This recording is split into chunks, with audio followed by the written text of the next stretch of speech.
Je dr. Jaroslav Kolarík a njegovo izlaganje je urbana sadnja. So thank you and hello ladies and gentlemen. I'm really happy to be here. I have a presentation on the topic which is maybe just partly compatible with the program of the conference here, but I hope I will tell you something new and something motivating.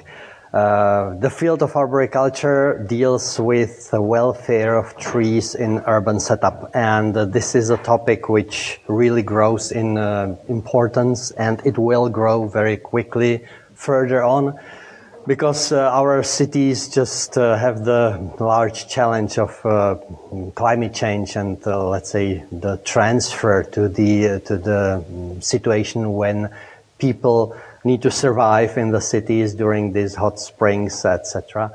And trees are one of the strongest mitigation tools. I've prepared for you two presentations which deal with the same topic from slightly different angle. And if you have any questions or any comments on that, I will be really happy to answer them in the or after the speech. First thing, arboriculture as the field has not really long history in our country. We started at the 1990s with first attempts, and during the time we created certain, let's say, pillars which I would like to share with you and to show you what they are about. And I think there are three, let's say, main ideas which need to go together with each other. First is rising awareness. So people need to appreciate what we do. People need to know what arboriculture is about, what's the quality and what's the aim of the industry. Second is kind of a definition of technical standards, standardization, and this is what I will start with, because we are at the moment when we have created not only national standards, but in the last 5 years we created European Arboricultural Standards on the basic three topics of arboriculture: tree planting, pruning, and cabling bracing, which I will show you shortly later on. These standards are prepared for translations. At this moment, we have already 15 translations into languages, even languages like Hebrew and Turkish and Ukrainian, which was really surprising for us. But it shows that the topic is really important and interesting for many countries. And if the particular country misses the, let's say, own technical standards yet, this is the quickest way how to really get acquainted with that and start to care for trees differently and, let's say, with more consideration.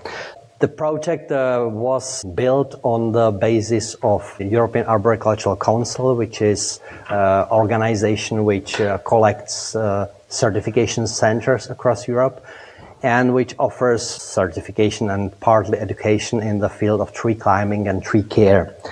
But the group was created from individual, let's say, experts across Europe. And the start was pretty interesting, because within the EAC we just got the idea, okay, let's compare our approaches to tree pruning. And at the time we were just very confident, okay, we'll come, say, we do it like this, say, okay, great, write the standards, that will be it.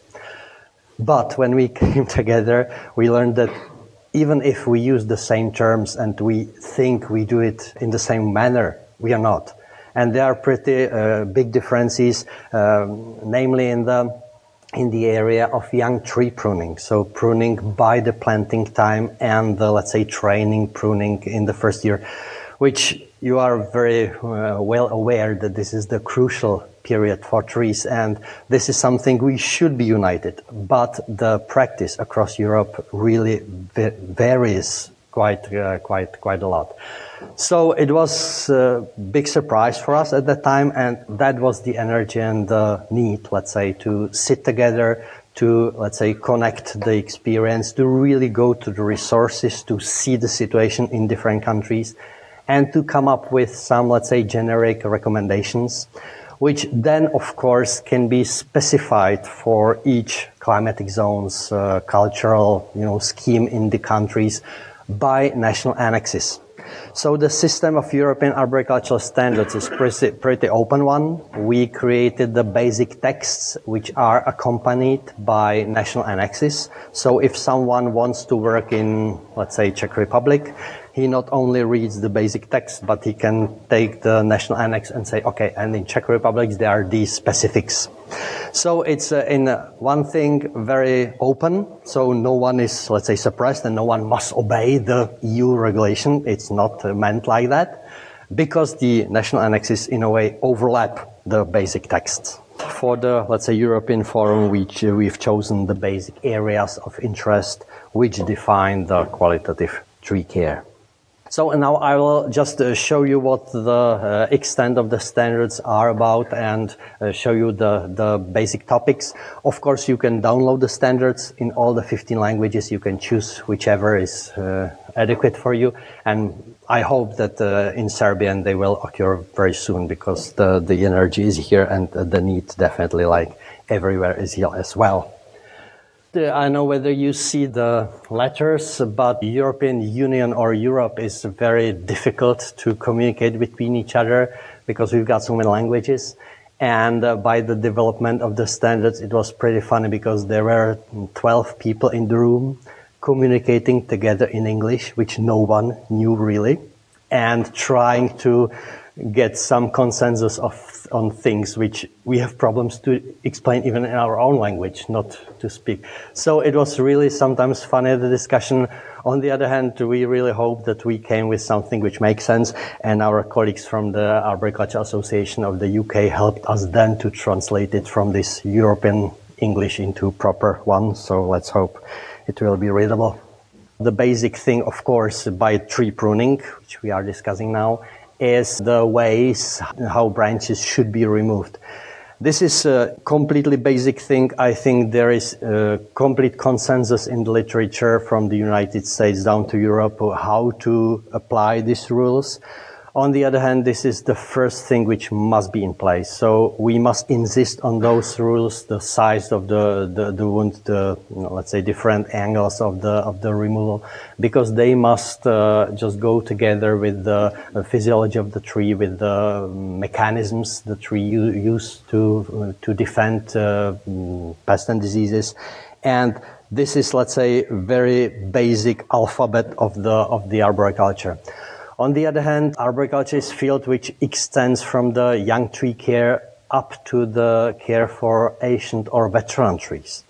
And this makes it difficult because what is true with young trees, for example, small wounds, this target pruning, etc., starting to be a bit wobbly with old trees, where we tend to leave the dead wood because it has a high biological value. We tend to mimic the way how the tree loses branches, not that we are teaching the tree how it should act. So we had to implement into the standards all the methods, and you will see reading it that sometimes it's really very important to read the context, because if you just see that we can break the branches and go out with this information, you will definitely not be a good arborist. So the information must be, or it's very compressed and must be delivered fully. Of course, not only the, let's say, non-invasive methods are defined in the standard, but for example, tree shaping is very invasive for the tree, but we do it because we need some effect of trees. So all this variety, all this extent of the problematics you will find in the standard. Quite a new area which now grows more and more into arboriculture is the appreciation of the biodiversity. And with the tree pruning, this is reflected in the approach to deadwood.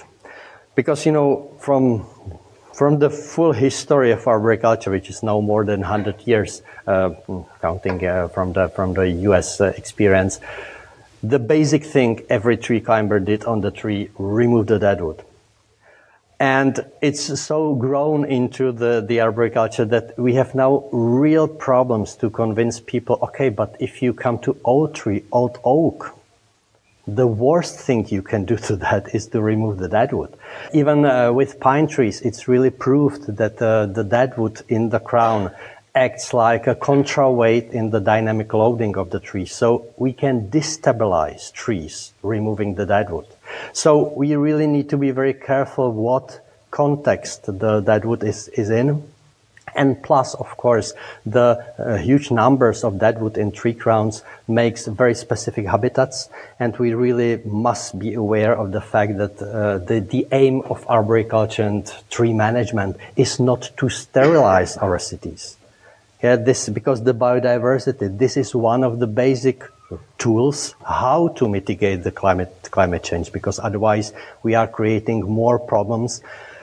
But as you understand, of course, the dead wood is some challenge from the safety point of view. So we really need to very sensitively communicate the problem, distinguish where we can just leave the dead wood, where we can just only stabilize it, and where is the real necessity to remove it completely. So we have created, let's say, the area of dead wood management, like we call it, which means that arborists must be aware of the problem, must be able to distinguish what the situation is, and of course come with some solution which makes sense. For example, leaving stubs, if nothing else is possible.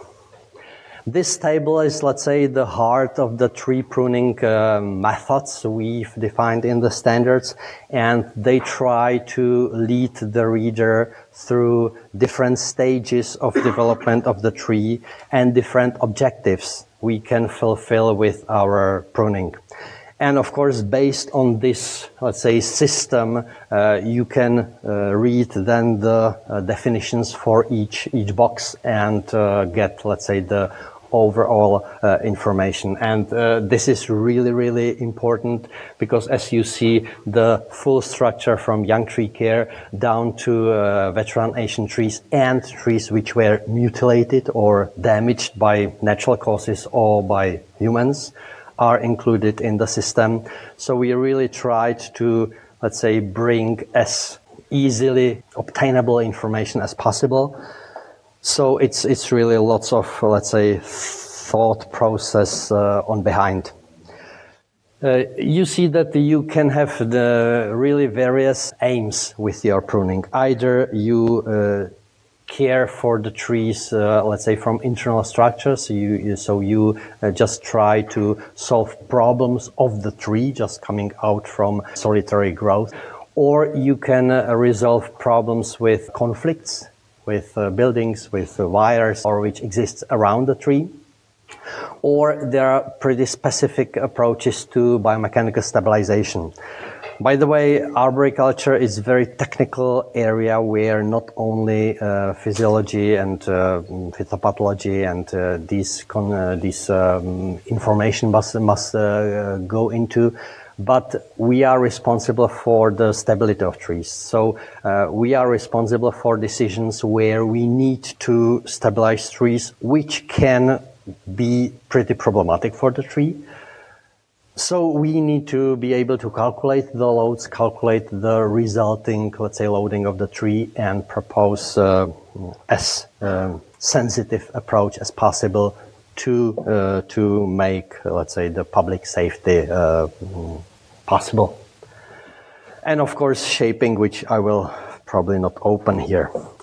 Another very important and I must say new area which arboriculture is at this moment defined by is information from mostly from French-speaking world about tree architecture and implications of that in tree pruning. At this moment, we try to implement different ways how to prune mostly young trees, but not only, with respect to their, let's say, basic or natural way how crowns are being developed. you definitely can imagine that you will have different approach to oak and to Coroleuteria or Robinia or some. So the top of the crown is being developed totally differently.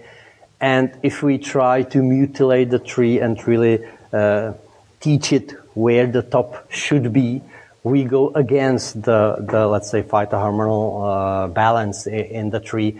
And we can maybe not damage it, but slow down the development and maybe create more problems by our pruning than resolving them.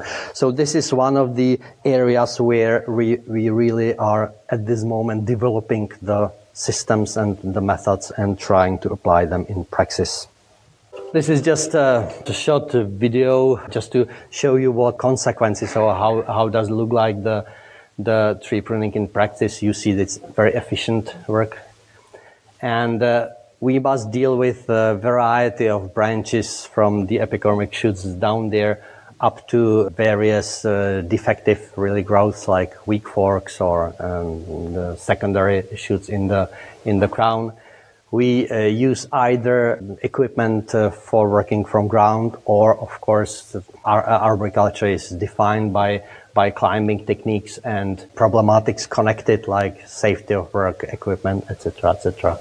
So tree pruning is basic, let's say, ability of every arborist, and I'm pretty sure that this really short explanation in the standard can help to really move it into level which will be more considerate to the trees. If we don't solve problems with, let's say, tree crown structure, tree crown stability during the pruning process, we will get unstable crowns, and the solution is to install cabling bracing systems. I've seen even here in Belgrade very huge, very beautiful tree with a very sophisticated system of crown stabilization. But the problem of these systems is the main one, that they are, or two problems. First, they are changing the natural way the crown moves. And with certain systems, we can even increase the risk that after the installation, the tree will uproot, because we are removing the dynamic response in the crown, so the forces go down, and if the tree has problems with roots, we can really increase the risk of the tree itself. And the second thing is that they are artificial systems, so all of them need some management afterwards. So control, replacement, etc. They've got shelf life. So we have to, for example, all the dynamic systems reinstall within 10 years. So the logic of the standard is following. If we need to stabilize the tree, first consider changing the target. In other words, get rid of people first. Because if we remove the frequency of usage of the site, the tree can, shed branches, or it's not the problem of the tree; it's problem for the people. So if we, for example, can plant shrubs under the tree, or just remove the pressure of people around, we can really be much more cool about the stability or necessary stabilization. Second thing, if we must stabilize, the first option is the tree pruning. And of course, don't take me literally, because we don't want to create stubs. We really need to do the pruning as let's say, as sensitively as possible. And only the third option is to install these artificial systems in the crown. And of course, we've got a variety of those. The two basic approaches are either the dynamic cabling, which in a way still enables the crown to move, enables the cambium to feel the dynamic impulse and to act on that. And the second option then is, let's say, static systems, which then really fix the tree, stop moving it in the defective area, and try to really solve the most developed. In the Europe, you can buy really a huge variety of various systems, and all of them have strong and weak characteristics. So one of the really necessary steps for everyone who wants to do this kind of job is really very technically study what systems, what approaches he or she is wanting to start using, and for each situation must be just chosen the proper one. Of course, you can read there about some propping as well, which in quite often it's very overrated in European context, because of course sometimes we need to, let's say, keep the tree standing. On the other hand, in many cases, to allow the branches touch the ground means that they can root in and create new individuals and create these cathedrals out of one individual. And sometimes the propping is pretty, way which, again, people are forcing trees into something which goes against the nature and which can, in the time, because the props will disintegrate sometimes, can damage the tree secondarily. Yeah, because we can't replace them quite often. And of course, as I told you, the big challenge of this kind of or this part of industry is the record keeping. So within the standard or within the development of the standard, we have developed a free app which you can download, share database of stabilized trees, which enables the user to make evidence of installed systems and which then sends automatic messages after a few years to recheck the tree or to remove the system entirely. Again, just for you to see how the variety of systems and approaches looks like at this moment. Very different systems being sold and being used in Europe, and many companies just get used to some of them. But the problem is that we need to be led by the tree needs. So every arborist must be at least familiar with all the systems, or at least with kinds of the systems, and be able to propose them if necessary.